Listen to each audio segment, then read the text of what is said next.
নমস্কাৰ, মোৰ এটা অন্য ভিডিঅ'লৈ আপোনালোক সকলোকে স্বাগতম।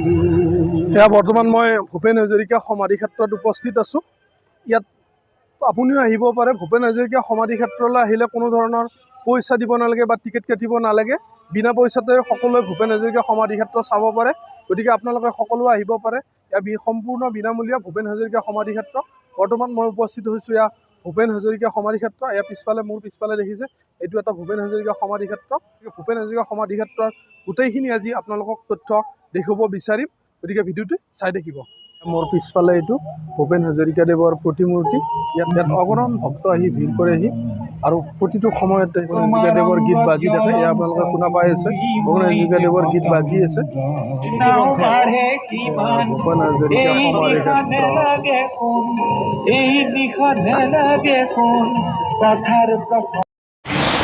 এয়া ভূপেন হাজৰিকা সমাধি ক্ষেত্ৰ।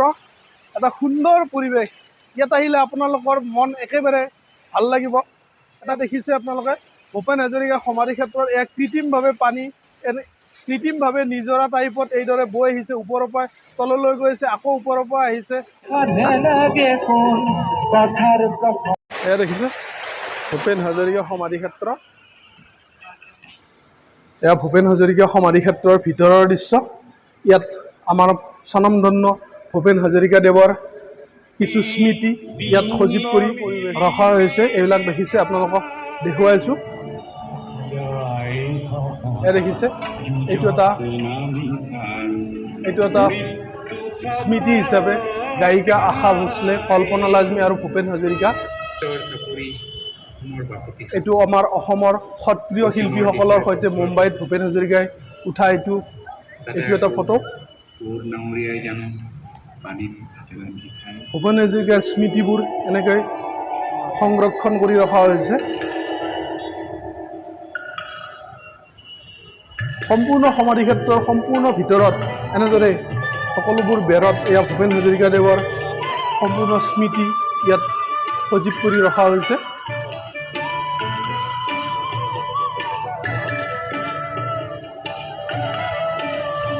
এয়া ভূপেন হাজৰিকা দেৱৰ সমাধি ক্ষেত্ৰৰ এয়া ভিতৰৰ দৃশ্য।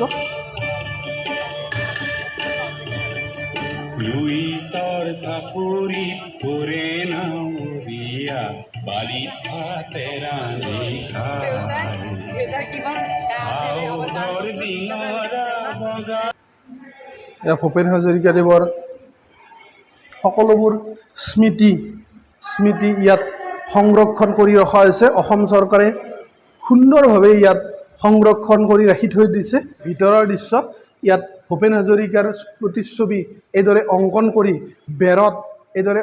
কৰি বেৰত ৰখা হৈছে।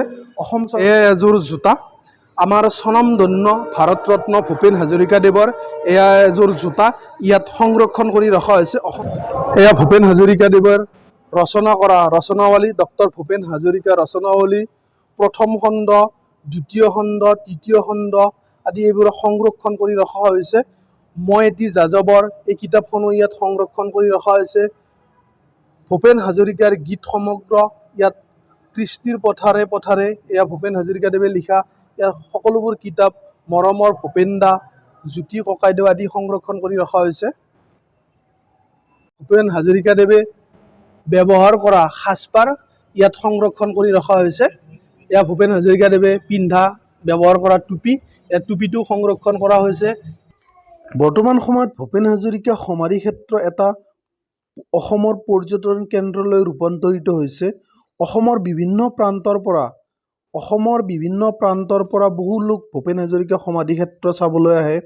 কেৱল অসমেই নহয়, অসমৰ বাহিৰৰ মানুহ আহিলেও ভূপেন হাজৰিকা সমাধি ক্ষেত্ৰত এবাৰ সোমাই কেনে ভূপেন হাজৰিকা সমাধি ক্ষেত্ৰ, ভূপেন হাজৰিকাৰ স্মৃতি সকলোবোৰ এবাৰ দৰ্শন কৰি যায়। এই সন্ধিয়া সময়টো এটা ধুনীয়া পৰিৱেশ, বহুত ভাল লাগে। ভূপেন হাজৰিকা সমাধি ক্ষেত্ৰ বৰ্তমান সময়ত সন্ধিয়া সময়খিনিত বেছিকৈ ভাল লাগে। ভূপেন হাজৰিকা সমাধি ক্ষেত্ৰ চাৰিওদিশে যেন ৰঙীন হৈ পৰে। ভূপেন হাজৰিকা সমাধি ক্ষেত্ৰ, এইটো ভূপেন হাজৰিকা সমাধি ক্ষেত্ৰৰ ওপৰৰ পৰা মই তলৰ দৃশ্য আপোনালোকক দেখুৱাব বিচাৰিছোঁ। এয়া জালুকবাৰী, মেইন জালুকবাৰীতে এয়া ভূপেন হাজৰিকা সমাধি ক্ষেত্ৰ, এটা সুন্দৰ ভাল লগা পৰিৱেশ। ভূপেন হাজৰিকা সমাধি ক্ষেত্ৰ গুৱাহাটী ইউনিভাৰ্চিটিৰ একেবাৰে কাষতে, গাতে লাগি আছে গুৱাহাটী ইউনিভাৰ্চিটিৰ একেবাৰে সীমাতে সজোৱা হৈছে ভূপেন হাজৰিকা সমাধি ক্ষেত্ৰ।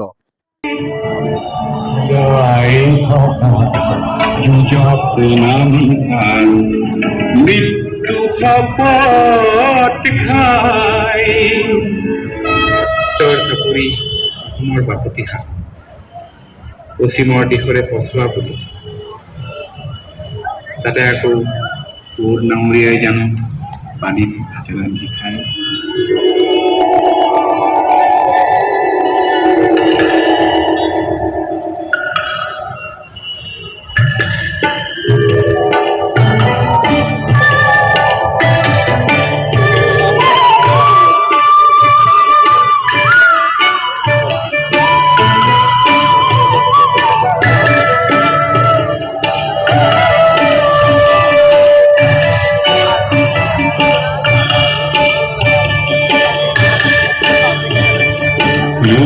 তাৰ চাপৰিত কৰে নাৱৰীয়া বালিত ভাতে ৰান্ধি